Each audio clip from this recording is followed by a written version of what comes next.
Hello and welcome to our University of Exeter philosophy panel. My name is Melissa and I am one of the Widening Participation coordinators at the University of Exeter. Before we start, I would like to introduce our fantastic philosophy panel with us today. First of all, our academic representative, Sam. Hi, I'm Sam Wilkinson. I'm a lecturer. I specialise in philosophy of psychiatry. Our undergraduate representative, Izzie. My name's Izzie and I'm a second year philosophy, politics and economics student here at Exeter. Our postgraduate representative, Ellie. Hi everyone, my name's Ellie. I'm a master's student here at the university studying philosophy. And finally, our alumni representative, Sam. Hi everyone, my name's Sam Jackson. I was a philosophy student at Exeter, graduating in 2016. Wonderful, and thank you all for joining us today. To begin, I have a question for all of our panelists. So the question is, what inspired you to study philosophy or get into philosophy? Yes, so what initially got me into philosophy, I got into philosophy through French literature. In particular, I was reading Camus, and I thought it was really sort of really fascinating and profound, and it made me ask lots of deep questions. And then I went and I did philosophy, and the first thing I did was lots of logic, and I thought, God, I didn't sign up for this. But actually, I then came round to the importance of logic and clear thinking, and now I kind of see philosophy as a kind of balancing act between trying to say things that are interesting and profound and trying to be as clear as possible. And there's always a danger that you'll be profound but obscure on one end of the spectrum, or very, very clear but very, very boring on the other side of the spectrum. And it's all about trying to find the right spot on that spectrum. So my interests initially weren't really in philosophy. I was more focused on the kind of politics aspect of it. But the more I looked into different courses at different universities, I found that philosophy seemed quite intertwined with a lot of the politics that I was most interested in. And as I did a bit more research, I felt like philosophy and the kind of things I would learn would really complement the other subjects that I was interested in, which I have definitely found to be true since coming to university. So I originally got interested in philosophy through my A-level course. I had a really incredible, enthusiastic philosophy teacher, and we did a lot of Greek philosophy and Plato and Aristotle, and that kind of sparked my interest and then was what led me to apply at university level. My experience was actually pretty similar to Ellie's, actually. I did philosophy and religion at A-level and had an amazing teacher who was really inspiring, but also really enthusiastic about the philosophy side of that course. And what I really liked about it was how philosophy kind of forms almost a foundation or a bedrock for so many other different subjects, be it science or religion or whatever else. And similar to the other Sam, actually, what he said was the kind of reading that I was doing at the time as well. Also read Camus, The Myth of Sisyphus and stuff like that was quite kind of formative for me when I was sort of 16, 17, reading that kind of stuff. The topics at hand and the variety of the topics were really appealing. Particularly you could be doing, in philosophy, you could be studying 1 minute the philosophy of nature and how humans react with nature. Then the next minute you could be talking about the mind. And then the next minute you could talk about the political side of things, like Izzie says. So it was kind of that. It was engaging with the really, really profound, big questions about the world and how the world is shaped the way that it is now. That really appealed to me. That really inspired me, and I took the same path that all of you did. That's great. It's great to hear all your different stories and how they intertwine. And it's also really lovely to hear how an inspirational teacher can have such an impact on the route you decide to go down. Brilliant. So I have a few questions for Sam Wilkinson. This is quite a broad question, but what is the study of philosophy, to those who may not know what philosophy actually is? so philosophy means different things to different people, I think. Now, for some people, it's about asking particularly deep or universal questions, things like, you know, what is the nature of reality? What is the meaning of life? For other people, it's about, it's more like a history of philosophy. So it's more about getting a clear idea of who said what when, and what the arguments were, and whether they were any good, and the sort of back and forth of different ideas through time. My view is neither of those, actually, or at least the sort of philosophy that I do is neither of those. And I think lots of my colleagues in Exeter share my view. The main enterprise of philosophy is to try to think as well as possible, fundamentally. And what that then means is that, and of course, you know, what do I mean by think well? Well, it can be lots of different things. It can be about clarity. It can be about creativity. It can be about thinking outside the box, thinking laterally.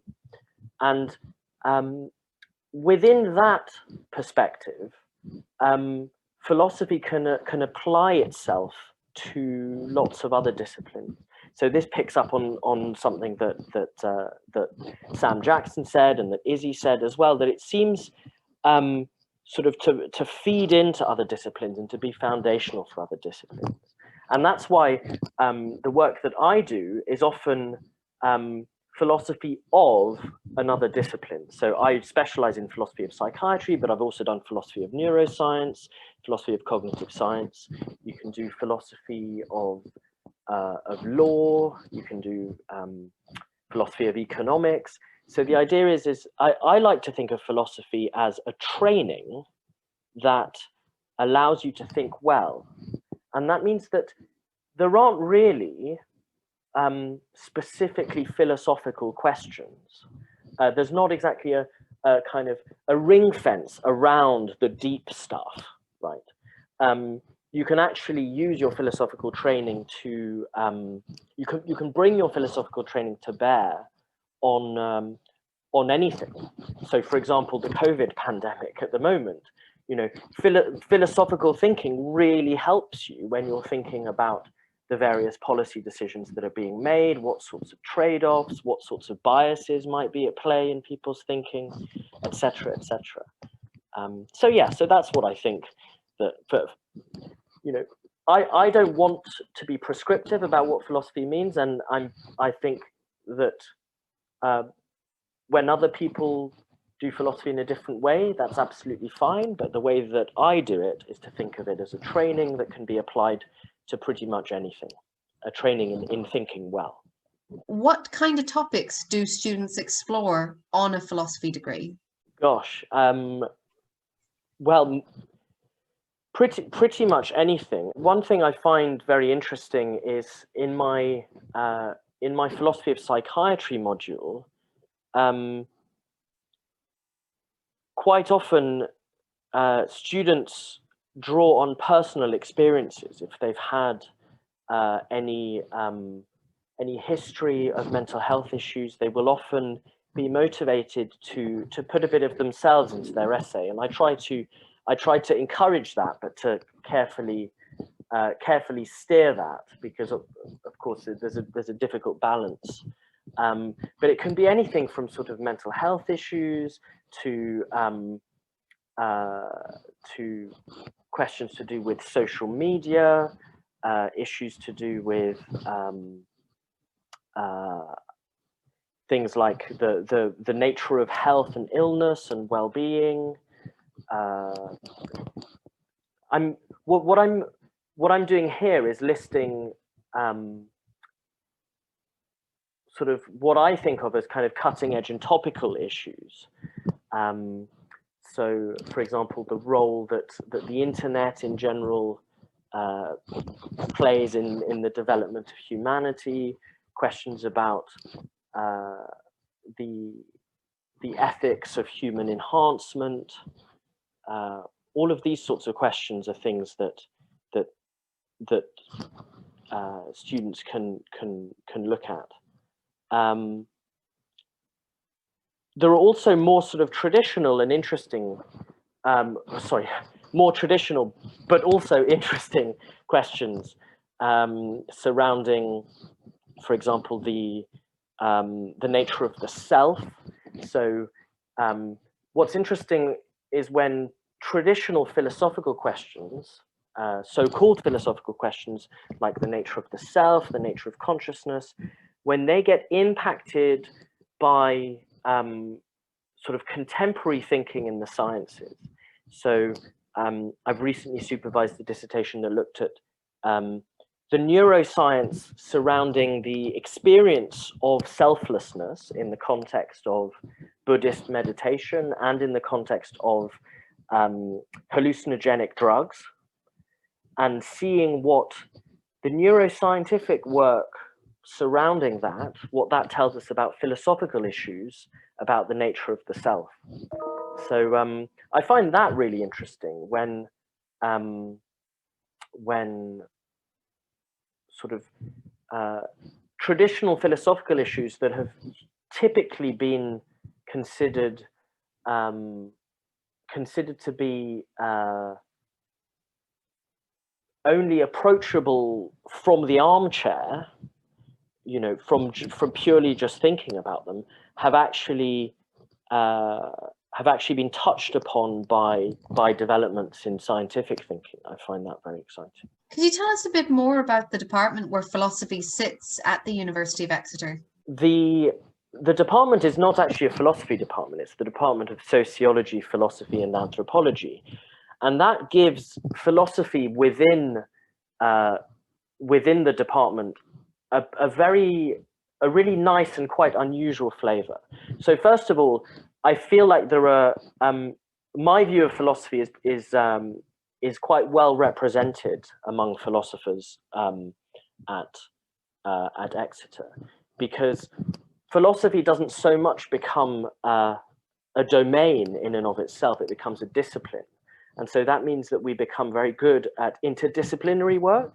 So we're good at talking to sociologists, anthropologists, who in Exeter are other colleagues in our department, but also we can talk to other departments in psychology, for example, and at the business school, et cetera, et cetera.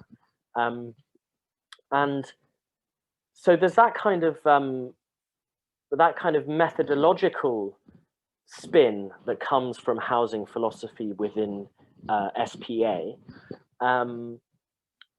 but there's also the kind of philosophy that we do is often very applied and world directed. So I always find I found it very interesting when I first came to Exeter a couple of years ago from Edinburgh. I remember in the context of a department where you're not surrounded by social scientists, where you're not surrounded by sociologists and anthropologists, you can make various claims that other philosophers think are quite radical. So you might say something like, oh, mental illness is just a social construct.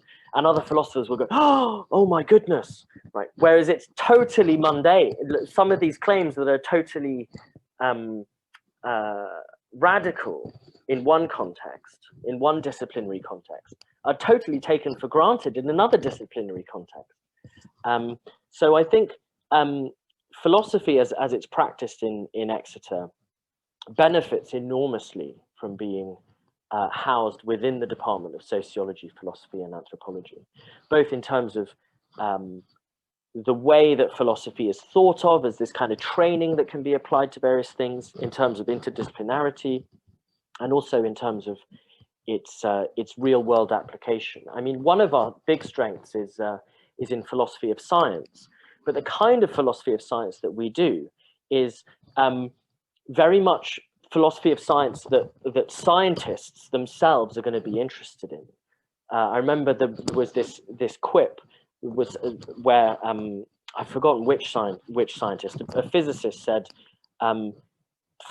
scientists care as much about philosophy of science as birds care about ornithology. And this idea being that the philosophers of science are doing this abstract thing that scientists don't really care about. Exeter has a very, very different approach to that. And it's very much, our philosophy of science starts by looking at scientific practice. It looks at the sociology of science, and so on. So yeah, I think that there's a really nice and unusual flavor to the philosophy that is done at Exeter. What are your research interests and specialisms, and also what modules do you teach? Well, so the short answer is I specialize in philosophy of psychiatry, and that is also one of the modules that I teach. But more specifically, within philosophy of psychiatry, my real specialism is in pathological beliefs, problematic beliefs and problematic experiences. So in particular, delusions and hallucinations. So people who, in a sense, believe things that they kind of shouldn't, and people who hear things that they kind of shouldn't. So that's sort of my research specialism. But I teach philosophy of psychiatry very broadly. I teach the whole discipline, starting with what is philosophy of psychiatry, what is psychiatry a branch of medicine, what's the relationship between mental illness and moral responsibility, and these are all things that have fed into my research and that I have written papers on as well. But in addition to philosophy of psychiatry, I teach applied philosophy in a module called Philosophical Problems, where I try to keep things really cutting edge. In a way, it's a kind of a demonstration of this way of thinking about philosophy as something that you can apply. So every year it changes. But for example, there'll be something about, there'll be a week on social media. Next year, there'll be a week on epidemiology, in particular, the COVID pandemic. Things about the Brexit referendum, for example. So applying the sharp tools of philosophical thinking to current affairs, effectively. So that's another thing I do. Another module is one that I designed called The Nature of Normativity, which is effectively a module in what is known as meta-ethics. So if ethics is about asking what is right and wrong, it's not doing that. It's asking about what we're doing when we ask about things being right and wrong. So it applies, what I like about this module in particular is that it applies the training that you get from doing philosophy of language, philosophy of mind, metaphysics, and it asks questions like, what is the meaning of moral statements? What sort of mental state are we in when we make moral statements? What sort of reality are we describing when we're describing moral reality? So that's another one of the modules that I'm doing. And I'm currently about to shift my modules across to from philosophy of language, which is now being taken over by somebody else, to a new module in philosophy of medicine, which in particular is going to have quite a hefty. It wasn't going to when I initially was getting it accredited, but now I'm going to put lots of philosophy of epidemiology into it for fairly obvious reasons, motivated by what's been happening recently. Thank you. And finally, why do you enjoy teaching and researching in the field of philosophy? So to pick up on something that that the other Sam said, I mean, it's hugely varied. So that is something that is I mean, it is utterly impossible to get bored of philosophy, because, from 1 second to the next, you can go from thinking about about COVID, to thinking about democracy, to thinking about the nature of the self. So it's hugely varied. And I also think, without wanting to sound pompous, I do believe that the unexamined life is less worth living. And so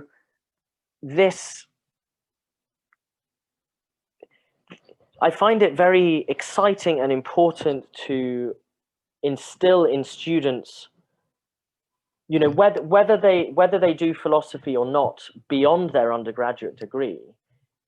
My hope is that it's something that they take with them in whatever they do, that gives them habits of thought, particular habits of thought, to question things in certain way, to think outside the box in certain ways, to think, gosh, you know, if you pay attention, you turn on the TV and you watch BBC News, and you've got some sort of logical fallacy, some sort of fallacy of formal or informal reasoning.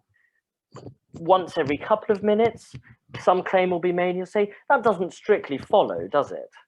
You know, and I think it's hugely important both to have these habits of questioning, but also to have the skills to identify when there are inaccuracies. And I think it's also just part of being a citizen of the world to have those capacities.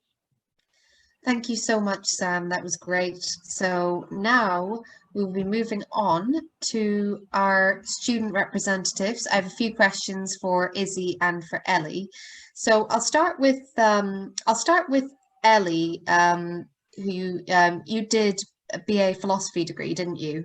I did, yeah. I did my BA philosophy here at Exeter. Yeah, great. So I just wanted to know, when you were applying for your undergraduate degree, were you torn between different subjects when thinking about UCAS applications, or was it very much, no, I want to do philosophy?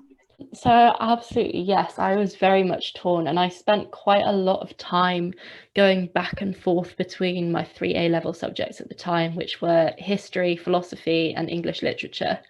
And I actually originally put all of my UCAS applications in for English, and then decided 48 hours before the UCAS deadline that I didn't want to do English at university anymore. I wanted to do philosophy, and I was bored of English, so then changed my mind and reapplied for everything for philosophy. And actually, I'm so glad that I made that decision now, because I think I realized that the thing that I liked about English was the kind of creative side, where I know Sam has already talked quite a lot about how philosophy takes these kind of big ideas and then applies them to very specific areas, so that those ideas then kind of become a bit more practical and a bit more useful in this sense. And I think that's kind of what I liked, and I get enough of that from doing a philosophy degree. And at the moment, one of my modules is looking into applying philosophy to mental illness and to hallucinations and delusions. Another one is looking at applying philosophy to questions about AI and technology, and looking at ethics around technology. So it's really a very kind of interdisciplinary subject, where I feel like I get a lot of my A-level subjects and everything that I loved about each of them kind of merged into one. How did you find the jump from A-level to degree level? That's a really good question. So I went to a sixth form college, and I think that prepared me quite nicely, because their timetabling was kind of similar to university timetabling now, in that you don't do a 9 to 5 school day. So you come in whenever you have your lessons, or we call them lectures at university, and then the rest of the time is your time to either go away and do your studying, or meet up with friends, or whatever it is that you do. So in terms of the kind of structure of the day, I think it prepared me quite nicely.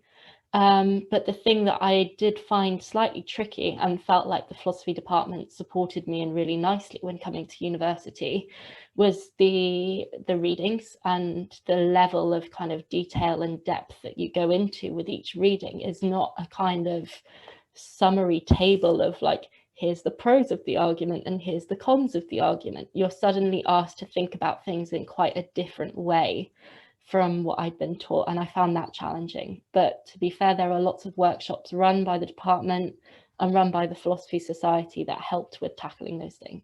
Izzie, you're currently doing politics, philosophy and economics. When you were applying for your degree, were you torn between different subjects when thinking about UCAS applications, or was it very much, no, I want to do PPE?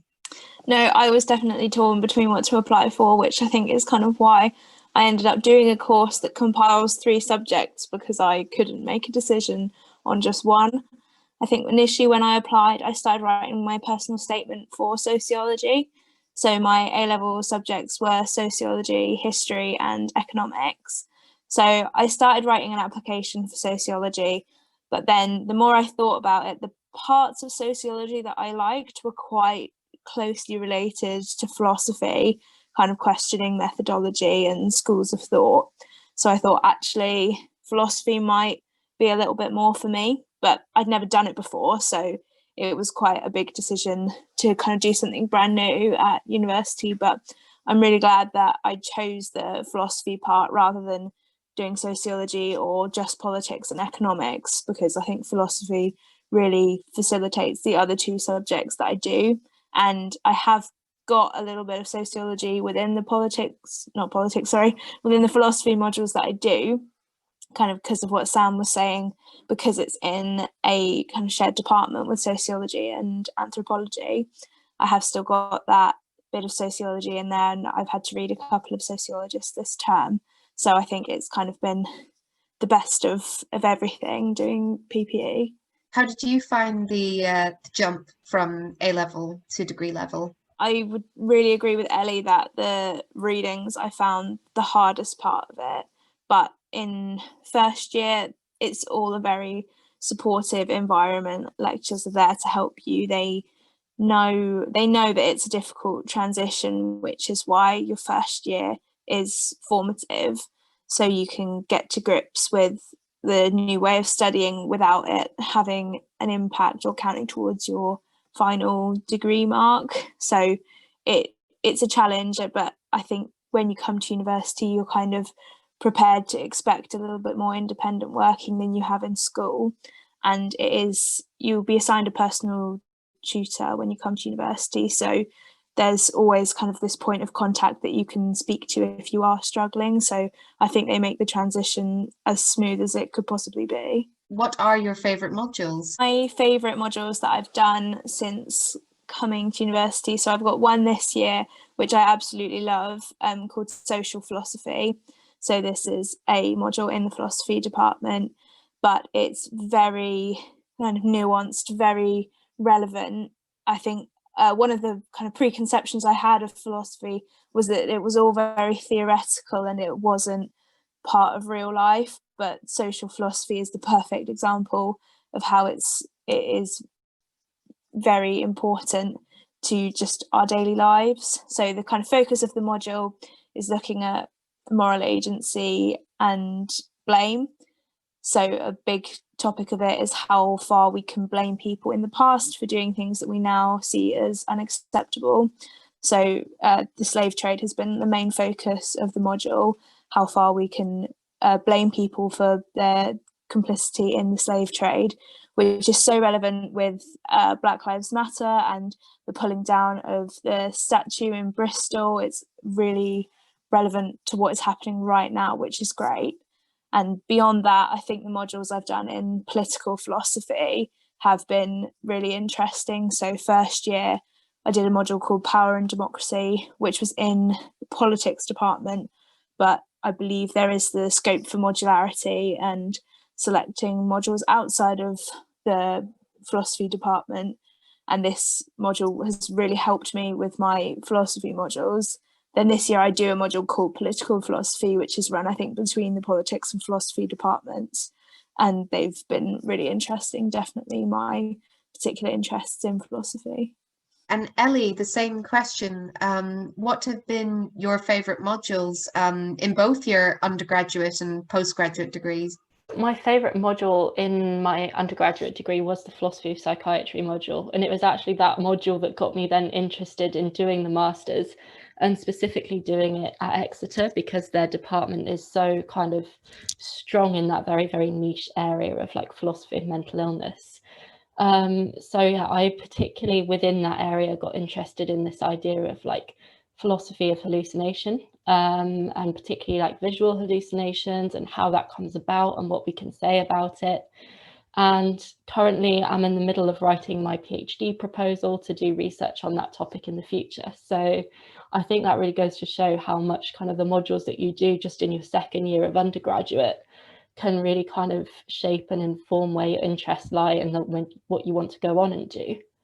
But aside from the philosophy of psychiatry module, I really enjoyed Joel Kruger did some modules on the self and on body and mind, which were basically looking at questions about what the mind is, whether it's kind of a physical thing that's the same as your brain, whether it's in your head or out in the world or somewhere in between.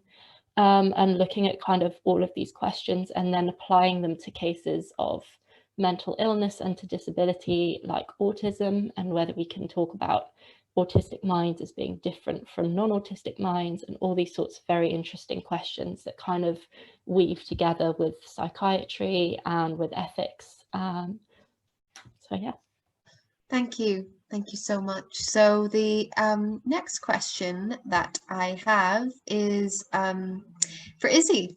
What do you most enjoy about studying PPE? I think that I most enjoy the way that the subjects link together. So I feel like I can get a really deep understanding of everything. So a lot of the time I will learn something in one module, and I've particularly found it this term that I will then learn in another module the following week. So for example, I've learned about Peter Singer's ideas on international aid in politics, philosophy and economics this term. So I feel like I understand that really well, and I can look at it from the three different perspectives, because looking at something from a purely philosophical point of view, I think can be very different from a purely economic point of view, for example. So I think the way the subjects all come together is really good, and a great way of bringing in a real variety to my degree programme. I can explore a lot of my different interests at once. And Ellie, what have you enjoyed most about studying philosophy? I think for me, it's the variety of topics that you get to study. Like Izzie was saying, because the department is so interdisciplinary, you can study topics that are on like philosophy of mental illness or philosophy of science. You can do the philosophy of anthropology, or even go and kind of take different modules from other subject areas. So I had a friend who took a sociology module on food and cooking in different cultures alongside their philosophy course, and they found that really interesting. And then I think on top of that, just adding to the kind of different topics that you can study and look at, the department has a really, really active philosophy society, and they regularly run events, whether that's debates by different speakers, or kind of talks and lectures, or just a kind of general chat and meet up down at the pub. There's always something going on to get involved with. And I think that kind of introduces you to different areas of philosophy that you might not get to access kind of through the course itself. And there's also like a great way to get to know some of the lecturers in the department, and also like fellow students in different years and different stages. That's great, actually, because that somewhat answers the next question I was going to ask, which is, are there ways of getting more involved in philosophy at university? I mean, because you were explaining about the Philosophy Society, which sounds great. Are there any other ways of getting more involved in philosophy at university? There's something called modularity, which essentially means that you can take a certain number of points or credits, we call them at university, from courses that are not your own. So if you're doing a philosophy degree and you want to study something in, say, anthropology, or you want to study a language, you can do that alongside your degree and still have it count as a philosophy degree overall, but you just get to kind of dabble in different subject areas. So I'd say if you're interested in philosophy, there's always the option of doing that. Or you can do what Izzie does and do a kind of joint honours degree where you take philosophy and another subject like politics or a language or sociology, and you kind of combine them together to get the bits that you love from both. Other than that, there are definitely opportunities to get involved in the university's philosophy society. The department runs annual events. They do a spam event every year where the lecturers go on and talk about a particularly wacky thing in their subject area. For example, I think one year they had a lecturer talk about whether the hole is part of the donut when you're eating a donut and whether you're eating the hole. So there's definitely lots of chances to get involved beyond just doing your readings and sitting in your lectures. Izzie, do you have any plans on what you would like to do after you finish your degree? I'm hoping to go into charity work after I finish my degree.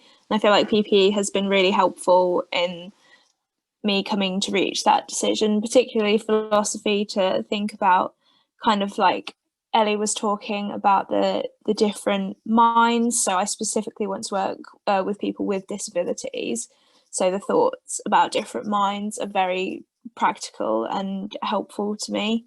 So charity work is where I'm hoping to go. Ellie, you were already touching on this, which is because I'm asking the same question, which is what would you like to do after you finish your master's degree? But you already mentioned a PhD proposal. Do you want to go a bit more into what you have in mind for your career in that case? My plan, hopefully, is to next year go on and do a PhD in the philosophy of psychiatry. Specifically looking at the link between vision and visual input and hallucinations. So there's a view that actually Sam is kind of the main guy to talk about this, called predictive processing. And the basic idea, sorry Sam, I hope this is okay, is that your brain is making predictions about the world, and then sometimes the brain makes a mistake and that prediction gets stored in the wrong way, and then that leads to like a faulty perception, like a hallucination or a delusion.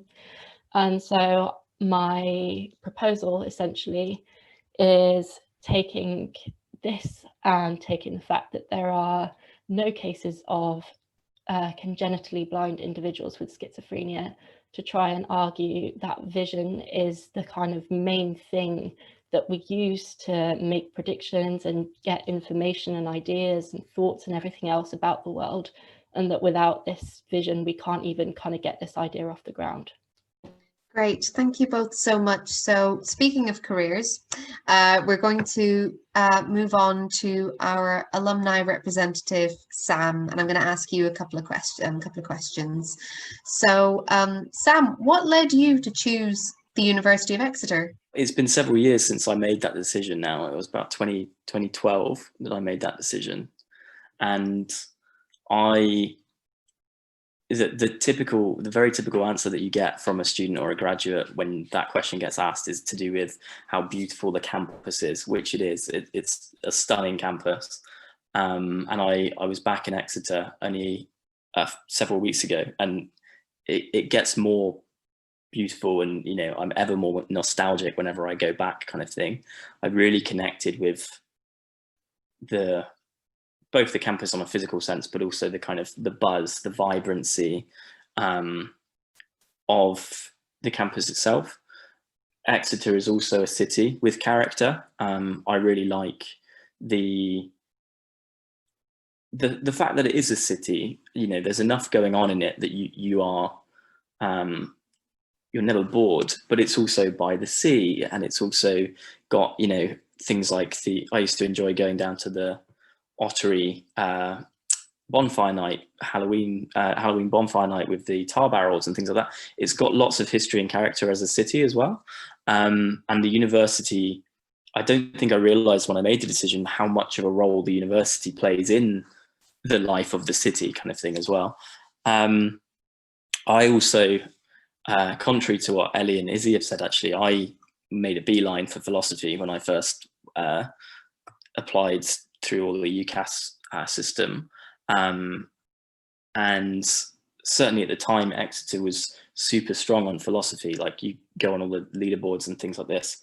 Not that that's necessarily what it's all about, but of course at the time it was really strong. And listening to what you're saying about all of the modules that you're currently doing and the philosophy of psychiatry, that wasn't actually available back when I was a student. So you can see even how much the department has developed, and how much, you know, even better than it was back then that it's got. So yeah, it was a place that I just fell in love with immediately. And it both the philosophy that I studied at Exeter, but also Exeter itself, stays with you.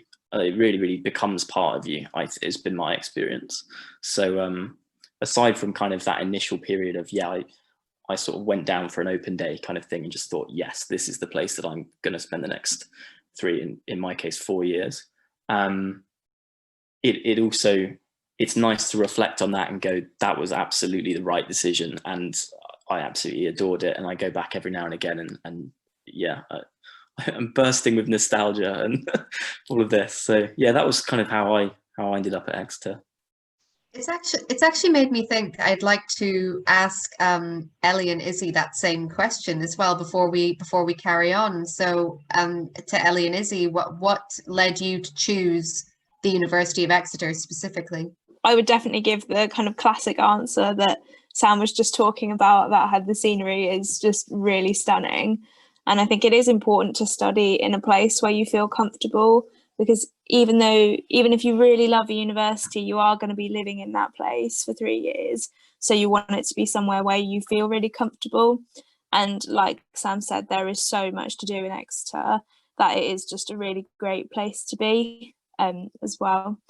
I think when I was on the campus as well, I chose it because I just really liked the feel of it. I liked that it was a campus rather than a city university. Everyone seemed very friendly. All the academics were very approachable. I just liked the way that everything seemed to run. It was just, I kind of got the feel as soon as I was there that it was somewhere that felt very welcoming rather than somewhere that's kind of cold or maybe a bit overly prestigious. It just felt like a real community. I think Sam and Izzie have touched on it already. Part of the reason for me was the campus, and the fact that like the Streatham campus in Exeter is so kind of green and beautiful. I think we used to have the highest tree to student ratio in the UK now. Sadly not anymore, second highest tree to student ratio in the UK. So it's very, very green and open, and that kind of did make me feel very kind of relaxed and at home, having been living in the countryside for a couple of years before that. But I think the other reason for me was the department and how strong the department was in philosophy, but also how that wasn't kind of traditional logic and what I kind of think of as the slightly less interesting areas of philosophy, where you're just taking premises and you're taking statements and trying to see if they're true or false, and therefore if your conclusion is going to be true or false. It was much more applied and looking at like lots of current issues and current debates in philosophy. And some of the lecturers, their work had actually been recommended to me by my philosophy teacher at A-level. So that was kind of a nice way that I got interested in Exeter specifically. Thank you. And back to Sam. So when you were studying at Exeter, what were your favorite modules on your degree? I think it's been said a few times, but with philosophy as a degree, it allows you to have quite a lot of favorite modules. I used to really enjoy, and again, for that reason, it's going to sound quite disparate, but some of my favorites were philosophy of language. I really enjoyed the kind of the examination of how we use language in different ways. I also, alongside my degree, I did some French as well. So I did the kind of proficiency in French from the Foreign Language Centre as well. And that kind of tied into things where, firstly, it helped me read some of my texts in philosophical readings, but also it gives you a really good foundation in understanding what the differences in the ways that we use language are and why they're important. So just to take an example out of that particular module, I remember and this was taught by a professor called Shane a few years ago. And one of the examples that we would use, or he would use rather, was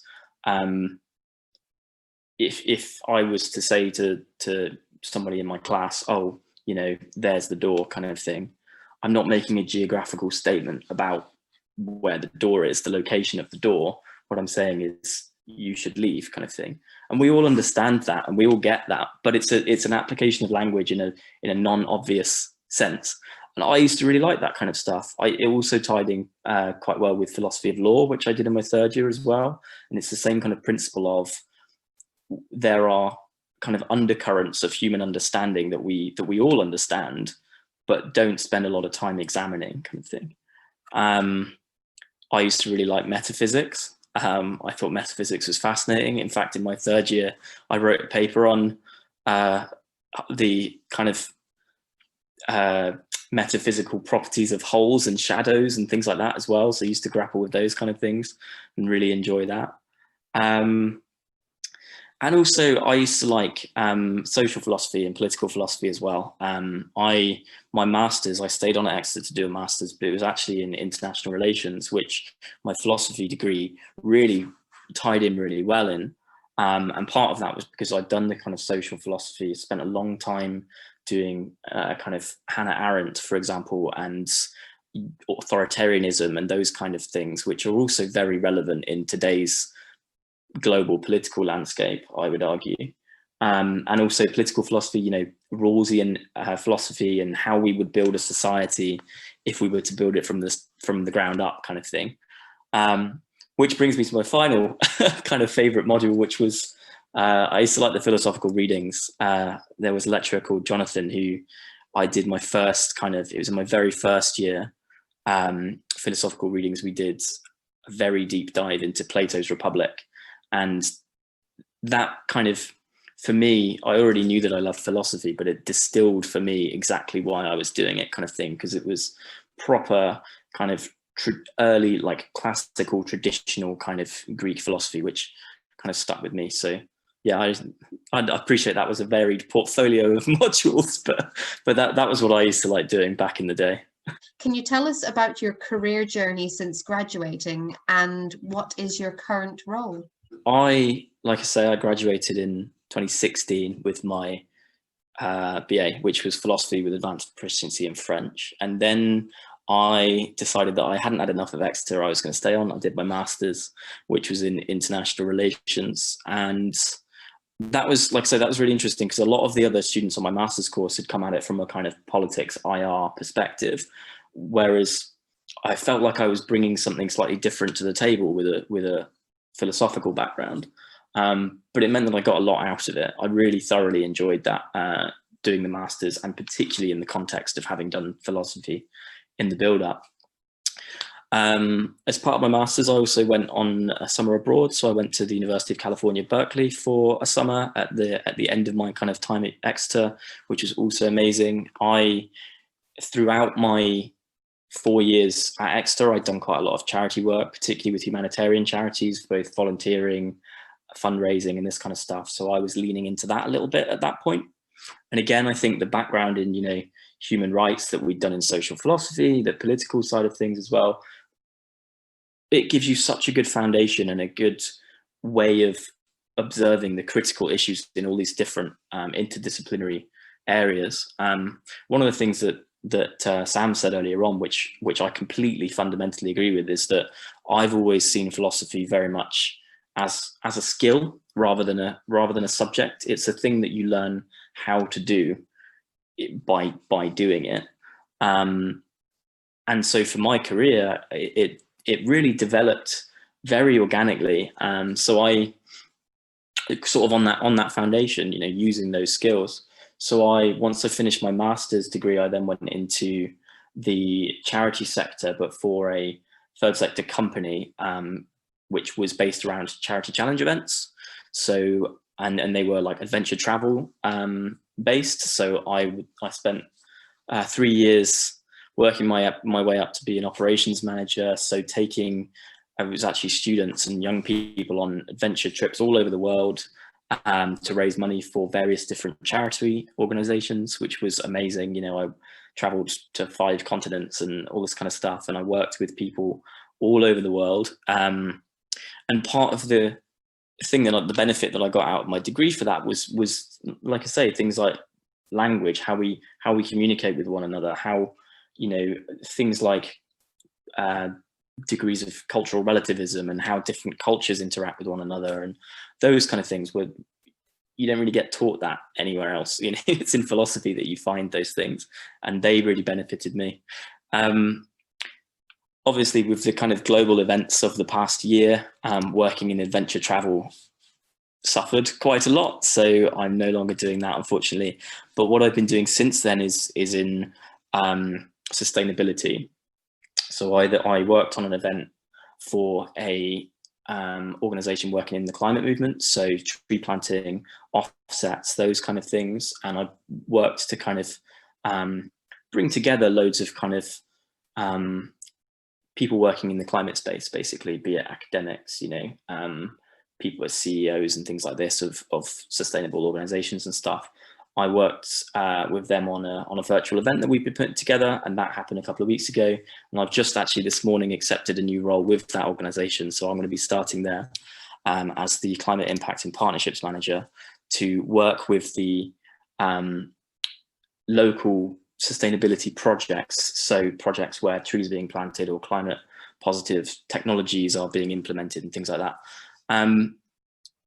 That came out of quite a large kind of research background as well. You know, a lot of the kind of stuff that I've been doing over the past 6 months since I moved out of adventure travel and more into kind of sustainability was to do with, like I say, research. I spent a lot of time kind of deep diving into the kind of, firstly, the climate movement itself and sustainability movement, but then the kind of meta movement kind of thing. What are the drivers behind this, you know, the fight against this enormous existential problem that we have to deal with in climate change and things like that, you know. And again, I don't necessarily think you realize it at the time or even realize it until you're having a discussion like this, but you really do lean on your philosophy background a huge amount as you go through your career.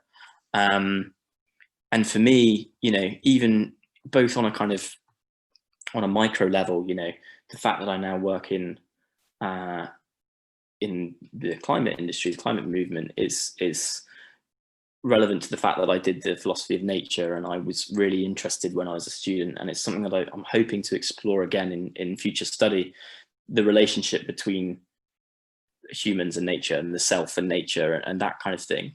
There's a direct link there, but also there's the more kind of general, perhaps less obvious background skills and knowledge and this kind of stuff, which kind of guides your decision making and leads you down the kind of career path that you end up in. So yeah, that's what I've been doing for the past few years. In many respects, you were answering this already, but if you wish to expand on this, is how did your degree prepare you for your career path? Philosophy, in my opinion, philosophy is not something to be viewed as something in a box that you know, here's what philosophy is and that's what it is. I don't see it like that at all. I see it as a skill, or in Sam's word, training that you kind of go through. And I think that what it enables you to do is get a leg up into lots of other different things, if that's what you want to do. I was always torn. I very, very nearly put PhD proposals in myself before I left university, and that's kind of what I alluded to before, is that I still intend to do that perhaps a little bit later down the line. But what it does allow you to do is really grapple with the important things that are going on in the world. For me, those things, you know, I used to like engaging with people in other cultures, seeing large parts of the world, taking people on amazing adventures that would raise money for a good cause. That was what I used to do. Nowadays, I've moved on to, okay, we need to tackle this enormous issue of climate change. I'm going to work with local people and collaborate cross-culture and cross-border kind of to make, to be a mover and shaker in that arena. Maybe tomorrow it'll be something else. Maybe, it gives you such a leg up in so many different areas because it's not confined to this is what you're going to learn kind of thing. That it can really be applied in so many different ways. And for me, like I say, that manifested in a sense of, it gave me really good skills in independent research. It gave me really good skills in kind of critical thinking. Again, I think it was Sam who was referring to, you watch the news and you can see where logical fallacies are arriving. You can see, where people's agendas are bleeding through in what they're arguing and things like this. It gives you a really good foundation to build a thoroughly enriched worldview, in my opinion. And I, as before, I hope that doesn't sound pompous, but I very much subscribe to the more traditional philosophical kind of, the Greeks would talk about a concept called eudaimonia, which is like a fulfilled, nourished, enriched life. And I think philosophy is an amazing way to grapple with what's important, firstly in the world, but to you as well. And that has always been a guiding light in my career. And I strongly suspect, for the rest of my career as well. When you think back on your time at the University of Exeter, what stands out most strongly? I think I would lean back on my kind of first answer, which was to do with the vibrancy of it all at Exeter. Like I said, I got involved with RAG, which is the fundraising society.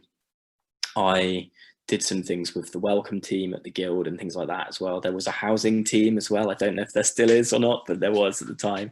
And the sheer volume of people that you'd meet from all different backgrounds and perspectives you would gain. And also as well, the way that your subject is taught at degree level is such that at the end of first year, you'd be getting quite into your subject area kind of thing. And you could have a conversation with someone on your first day of first year and you're all in the same boat. You've come from A-levels and whatever, and you've all come to Exeter to study. But by first year, you're all developing so rapidly into your various subject areas. And so the sheer kind of, firstly, volume of kind of knowledge and education that's taking place on such a small concentrated area is amazing, but also the variety and the way that you can, as you travel through the university experience, you come into contact with these amazing people, and be they students or academics or the people behind the scenes that put it all together, it's a really special place to be. I wouldn't want to single out one in particular thing about being at Exeter, but you can probably tell from the tone in my voice that I think back on my time in every aspect of it was amazing and exactly the right fit for me. And I would advocate, firstly, going to university, secondly, going to university in Exeter, and thirdly, studying philosophy, really strongly. What did you enjoy most about studying philosophy? About studying philosophy, I used to like, we've talked about the variety of topics, but I also used to like the variety of specialisms of the lecturers that I had. It was always very apparent to me that my lecturers were some of the sharpest people that I'd ever come into contact with and potentially ever will. They were amazing. The quality of teaching was amazing. And the fact that you could go from one, a lecture in the morning from someone who's leading in the one field. I also had Joel, actually. I know, Ellie, you mentioned Joel Kruger earlier on. I used to love his lectures as well, in philosophy of mind. And then in the afternoon, you're over with, Christine Housekeller, who's doing all this stuff about feminist philosophy or whatever. And you would go from expert to expert in their field, and the care and attention that they would give you, even as a first year student, was so far above and beyond. The quality of teaching was excellent. The lecturers were all, like I say, firstly kind of leading in their fields, but also just lovely and really kind and really supportive. So that shone through for me when I was studying philosophy, definitely. Thank you. those were great answers. So now I'm going to open out questions to all of our panelists, which are the following questions. So anyone can answer, from all of our panelists. So what useful skills and attributes do philosophy students achieve or develop? So I think, like, I kind of alluded to this as well, but the research skills shouldn't be, we shouldn't ignore those. I think one of the things that Ellie and Izzie was saying was the kind of the jump from A level to university is you do have to do a lot of thinking for yourself, which sounds strange, but I remember at A level, you would say, here's the text, read the text, and here's some positives, here's some negatives, memorize those, put them down in the exam. Philosophy is not, a degree level isn't like that. It's a case of, here's the text, what do you think, kind of thing. You tell me kind of what the critiques might be and whether it stands up in court and that kind of stuff. I think that's such a useful skill going forward.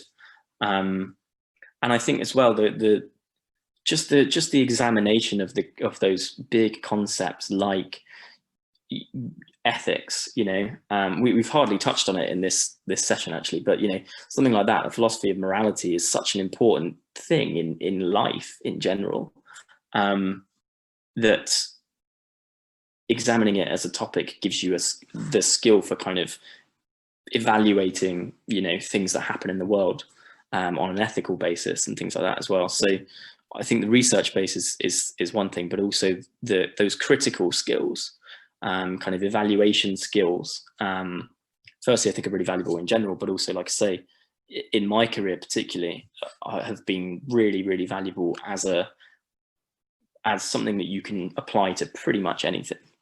I totally agree with everything that Sam has just said. We've shared this idea of philosophy as a skill or training. Actually, in retrospect, I kind of prefer the term skill.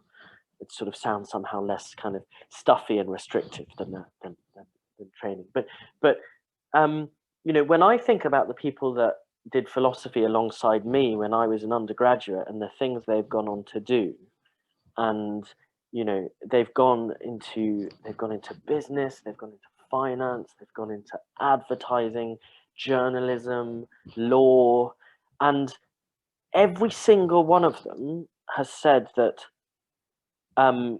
they've walked into you know, in internships or very early in their careers, and they have been surrounded by people who, on the face of it, were had a run up to this, right? So, for example, I'm thinking of somebody who did an internship for an investment bank. And there was a cohort of other interns, and they'd all done sort of economics and finance and stuff like that. And he was like, "Oh, I'm a philosophy student, and I like ancient philosophy above all. You know, what on earth is classical philosophy gonna, you know?" And he turned out to be one of the best interns they'd ever had. Now why is that? Well, it's because this clarity of thought, this clarity of expression, this ability to present your ideas in a clear way, you know, there are so many walks of life where that's incredibly important. It gives you a kind of filter as well. So somebody can present you with anything, you know, it could be an article, it could be a file of data, it could be a report, it could be a video, it could just be something from life. And philosophy gives you this filter that means that you can straight away see what is really salient, what really matters, how the bits fit together. It allows you to very quickly, you know, trim what is superfluous from it and to be able to present it. So I think, you know, I feel very strongly about this, that you know, there are very few walks of life where the ability to think well and express yourself well it's not going to be a massive advantage, right? And yeah, so and it is in a way, it's not just a transferable skill, it's in a way the most transferable skill, because it's utterly domain general, right? It's utterly domain general. You could apply it to politics, you could apply it to mental health, you could apply it to advertising, you could apply it to absolutely anything. For me, one of the biggest things that I think, looking back, I've gained from doing an undergraduate in philosophy is this ability to think and argue clearly. You kind of get a sense from reading all your texts and sitting in your seminars and your lectures about that it's not just enough to point to something and say that this is this. You have to explain every single step of your thinking process as to why that is the way it is and why people should believe your opinion over any other opinion at the moment.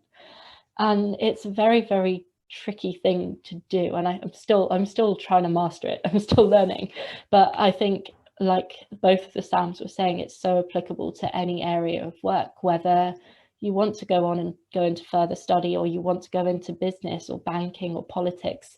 The ability to take something that seems quite complicated and convoluted and simplify it down, and then present a kind of argument or thinking in favor of it that everyone should and hopefully will agree with, is something that I think is quite unique to philosophy, but applies nicely to all disciplines.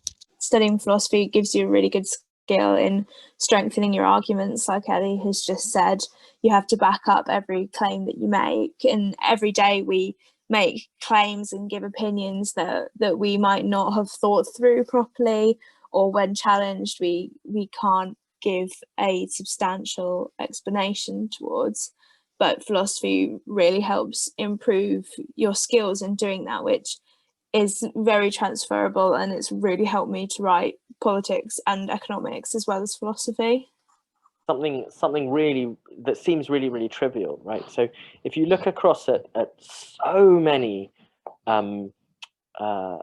career paths, and also just part of daily life, one thing that lots and lots of walks of life have in common is emails, writing emails. Like, so many of us have to write loads of emails every day as part of our jobs, whatever our jobs are, right? And it seems really trivial, right? But if you've got philosophical training, you just write really good emails, right? You structure them really well. You might even use like a really useful bit of numbering. You might even, introduce a term and then put in brackets an acronym that then you subsequently use. All of these little sort of tools that you can use when you're complaining to the council about the bins not having been collected, or it can be something really important for your job, or you're writing to your MP, or philosophy teaches you how to lay things out in a way that takes your reader along with you.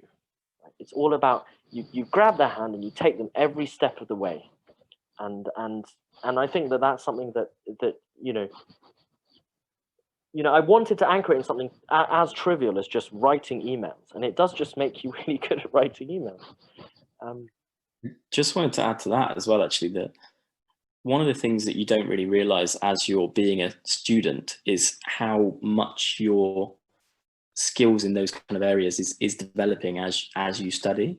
I used to look back over my essays, and again, it's because it's things that I just find really interesting. I remember studying that, I'll go and revisit it, kind of thing, and read some of the old essays. And even the difference between my kind of first year essays and the ones that I was writing when I did my dissertation in third year, and of course beyond, but you don't realize how kind of adept you're getting at putting things together, and like Sam says, kind of starting from nothing with a reader and going, right, I'm going to take you all the way to this place, and this is how I'm going to do it, and holding someone's hand through it. And again, in my career, like, I've had roles where you have to be incredibly clear and incredibly, meticulously, this is all the information that you need in an order that you need it in, kind of thing, be it via email or otherwise.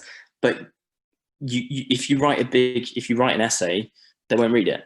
so kind of tuning in on what exactly is important, what exactly is the best way to format this and make sure it gets across, and in the right way and in the right tone and this kind of stuff, you find yourself regularly being sort of patted on the back as being someone who can get that kind of stuff done. And yeah, perhaps it's exactly this, perhaps it's that, it's the argumentation and the thinking well leads you to be able to communicate in a much more kind of, firstly effective, but also enriched kind of fulfilling way with other people, I think. Thank you. Those were terrific answers. Thank you so much. And it really brings to light how many transferable skills you develop and achieve from a philosophy degree. And it brings about well, the thought on what can you do with a philosophy degree. I mean, for instance, I have here a list of example recent graduate destinations, and some of which include far and beyond, like for instance, some do go on to do further academic study like a master's degree or a PhD and maybe continue to stay in academia, but there's also a list of example jobs include an assistant editor, a business development manager, a teacher, communications and research, an events coordinator, a financial consultant, a marketing intern, an oil shipping market analyst, a paralegal, a project manager, sales and marketing, public sector, a surf instructor.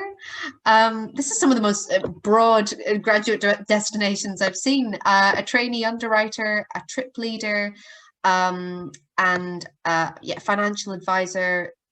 It goes on, but there's so broad and so many different possibilities. It goes to show how, as I said, transferable philosophy is a degree. It can take you down so many different pathways. So the next question that I have for everyone on the panel is, what advice would you give for anyone who is considering studying philosophy? Do it. I think it sounds silly, but it is almost as simple as that. Philosophy is one of those things that once you have kind of grappled with a couple of topics or a couple of different elements therein, it runs away with you. And I think certainly what would have happened to me, I'm not saying this is relevant for everybody who's considering philosophy, but what would have happened to me if I'd picked another degree or not gone to university is that I would forever have wished I had kind of gone and explored all of these big, topics and concepts and arguments and this kind of stuff, because it was something that fundamentally I felt was kind of, it was a huge part of my interest, but it was part of who I was and how I engage with the world. And I think not everybody is a philosophy student or prospective ones, but for those that are, I think it's you can get so much out of a philosophy degree. You can really, for want of a better phrase, you can scratch that itch. And I think if you weren't to do that, or if you were to pick another degree, I had a lot of friends that would say this to me, actually, friends who did things like law and stuff like that. And they would be like looking over my shoulder going, that looks so interesting. I wish I was doing something like that.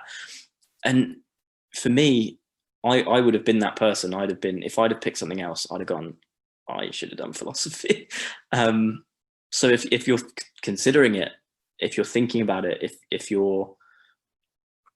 it's something that interests you, I think it will probably always interest you. And therefore, if it's something that you've genuinely considered doing at degree level, it's worth a punt, or like Izzie's done, mix it in with something else that that you're doing, be it politics or some other kind of topic, because there isn't really a replacement for it, in my opinion. I kind of agree. Like, I think my main piece of advice, certainly to anyone thinking about it, and also to my kind of younger self debating whether to do philosophy or not, would just be to read lots as well. Like, speak to your teachers or your school or whoever it might be. and ask them for some papers or some good books or kind of introductory lecture type things into whatever kind of area of philosophy it is that you're interested in. And I think that for me then kind of told me, okay, do I like this area? Do I like philosophy in general? And what is it about this that's actually interesting to me and is kind of motivating me to want to go on and study it? And I think it's very hard the more you read to kind of fall out of love with philosophy. I always find the more kind of philosophy books that I read or essays that I read, the more kind of little interesting, beautiful things that I find within philosophy to kind of think about. And I can spend, you know, so many months and months just looking at like one sentence in a particular book and being like, okay, what does this mean? What does this give me? What does this tell me? And I think, yeah, reading just sparks that interest, and kind of it also exposes you to all the different areas and the ways of thinking about philosophy. What Ellie just said resonated a lot with me, and it ties in with something that Sam said about philosophy not being in a box, right? So because it's not this sort of ring-fenced domain of knowledge, that's kind of partly why it's not something that you can get bored with or exhaust, right? It's not this you can't exhaust what's inside the box. It's not in a box. It's this sort of organic exploratory thing that the more you do it, the more you want to do it, and it's a skill, and the more you develop the skill, the more you can develop the appetite for the skill. I mean, that's very much how I feel about it, and as Ali said, you know, I'm constantly stumbling across new questions, because philosophy is about the questions as much as more than it is about the answers, and it's about going, gosh, yeah, that is actually a really interesting issue. But also because it's not in a box, because it's not this sort of, right, here is philosophy. One concrete piece of advice I'd give to anyone who's thinking about doing philosophy is, you know, if you're in sixth form or you're in upper sixth and you haven't done philosophy A level, don't let that put you off. I didn't do philosophy A level. Izzie didn't do philosophy A level. We're split 50-50 on this panel, aren't we? Ellie and Sam did, and I didn't, and Izzie didn't. You know, it shouldn't put you off if you haven't done it, because it's not like a domain of knowledge, right? And so you're not really behind, right? The only extent to which you might be behind is that you haven't quite sharpened that appetite yet for the philosophical questions, but that appetite can be sparked very, very easily. So yeah, that's just a concrete piece of advice. Yeah, I was also going to say, if you haven't done philosophy formally before, then don't worry. They kind of have the assumption, I think, that not everyone has done it before, and they build you from the ground level in your first year. And in fact, a lot of the habits that people who've done philosophy A level have, they'll kind of say they want people to unlearn them a little bit, because the approach is very different at university. And I'd also say, if you're considering studying philosophy, I'd advise you to think about what your passions are, what sort of things really get you going. So I wasn't originally going to go to university. Before I started my degree, I worked in an office for a year, but actually what really gets me going is I'm quite an inquisitive person. I like asking questions. I like reflecting on the big problems that the world is facing. And actually it turned out that philosophy was the right decision for me. So there's no problem if it's not the thing for you, but if that's the sort of thing you're interested in, is delving deeper into those big questions, then that is a really good sign, I think, that philosophy is something for you. Thank you so much for those answers. Again, great answers. So we have come to the final question to wrap up this panel. Thank you so much. Finally, why study philosophy? So that you can answer that question. Yeah, I mean, in a sense, this is the perfect final question, right? Because it ties together almost every single response that we've had over the session. So, you know, the cheeky answer would be see above, right? See all of the above, right? But yeah, I think it encourages you to question things and to ask the right questions as well, and to sort of examine life, examine what's going on around you. Don't think of philosophy as, I mean, I keep getting worried that people are going to interpret this as me not having some beef with ancient Greek philosophy. No, all I'm saying is that lots of people, when they think of philosophy, they think of dudes carved out of marble with beards who said certain things, and it's about, did they say this, did they not say this? You know, philosophy is deeply embedded in daily life. So yeah, I would like that to be my take-home message. You know, it really ought to suffuse everything that you do. To add to what Sam said, I'm of the opinion that if more people studied philosophy, if philosophy was part of education universally, I think the world would be fairer. I think it would be more productive. I think people would be happier. I think there would, a lot of these big kind of key concepts that we cling to in our kind of individual social political lives, like democracy and equity and equality of opportunity and things like that, I think most of those would benefit from a populace which had done a bit of philosophy. So the question, and albeit this is going to sound very cliche, the question shouldn't be why study philosophy. It's why would you not? You know, why would you not want to go and participate with the world and grapple with these things in that kind of way?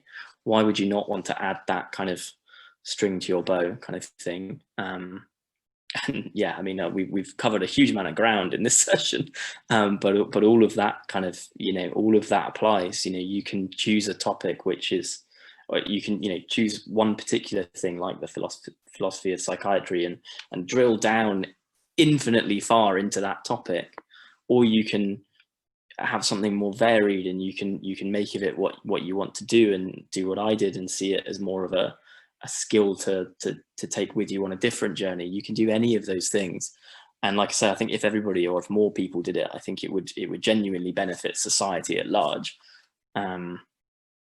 So why not give it a try? People should study philosophy because philosophy is everywhere. It's kind of a reoccurring theme throughout everything that we've said in this panel. But honestly, as soon as you start doing philosophy, you see it every day in things people say, in things you read, conversations you have. So I live with people doing biology, medicine, marketing, English. There's philosophy in every single one of those things. And you can really connect with people and bring up questions that everybody thinks about, but they might not even realize that they think about. And you can really explore it. And I think a lot of people that don't do philosophy, as soon as you bring it up, they find it really interesting. So when I talk to my friends at home or my family, I think it's really interesting to bring up those big questions with them, and it helps you understand your own questions and thoughts that you're having all the time.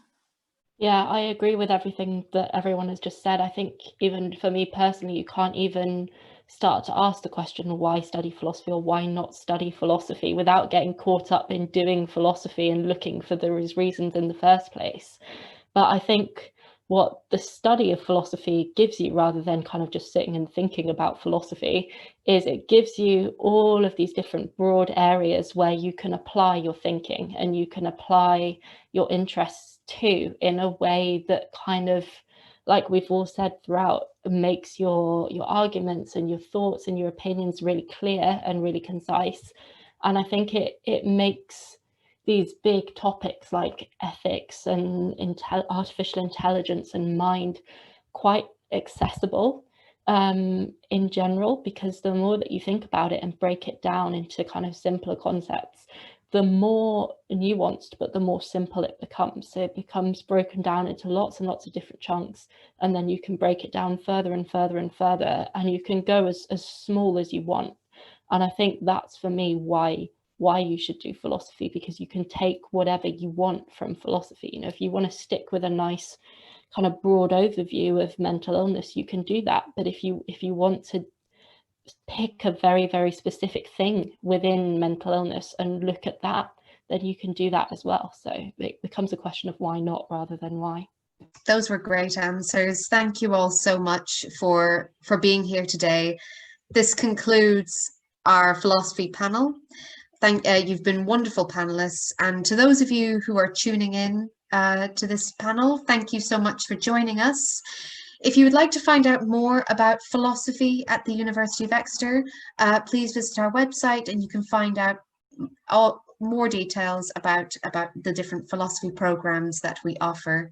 So thank you so much, and take care. Bye for now.